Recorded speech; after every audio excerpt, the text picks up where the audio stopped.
So there's lots that people can do to live in more sustainable ways, but often they just don't do it, and they don't do it for all sorts of reasons. We're just too busy. We have other things on our mind.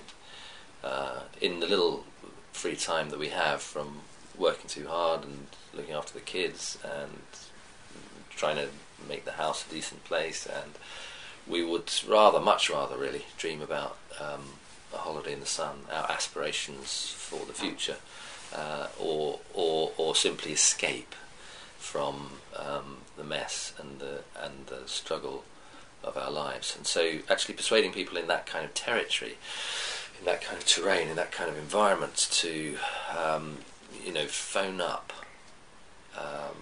an obscure agency somewhere in a region near you who will give you a piece of slightly ineffectual advice, because they're not allowed to actually advise you on a company or give you a contact about getting cavity wall insulation, which you will then have to get a consultant out to come look at your house to see whether you're suitable, and then advise you on how much it might cost and when it might happen. And by the time you've done that, of course, you've actually had your summer holiday and you're on to some other phase of the life, getting forward to Christmas.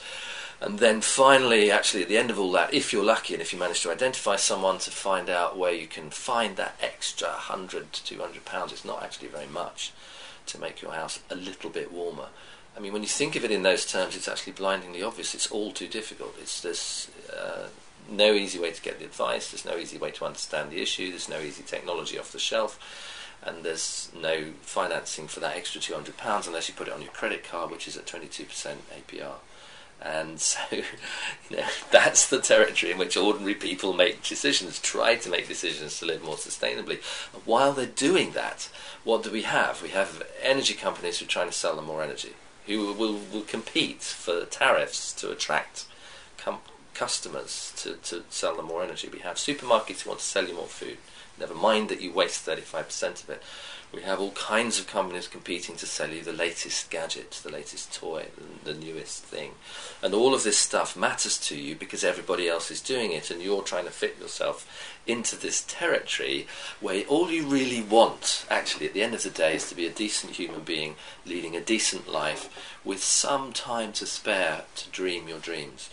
This is not a territory in which you can rely on people to do the right thing. And in fact, what you find is that the people who do, sometimes accidentally do the right thing, are often swimming against the tide. They will get out of their cars and become second-class citizens. They'll forgo meat and be thought of as odd, even though that is in fact the low-carbon way to live, and it's quite a healthy way to live as well. They will use second-hand clothes, which they will mend themselves, and they will be subject to funny glances in public because they're not necessarily wearing the latest fashion item. So this is not just about let's persuade people to live better, and it's not about whether they care. It's clear that they care. It's actually about an institutional architecture that is driving us in completely the wrong direction and leaving us virtually no space to make the decisions, the right decisions, to live a sustainable life. So it has to be really partly about giving people a sense of a vision of a better life, but as much as that, it has to be about changing the institutional architecture, changing the incentive structures, actually creating the opportunities for people to live more sustainably.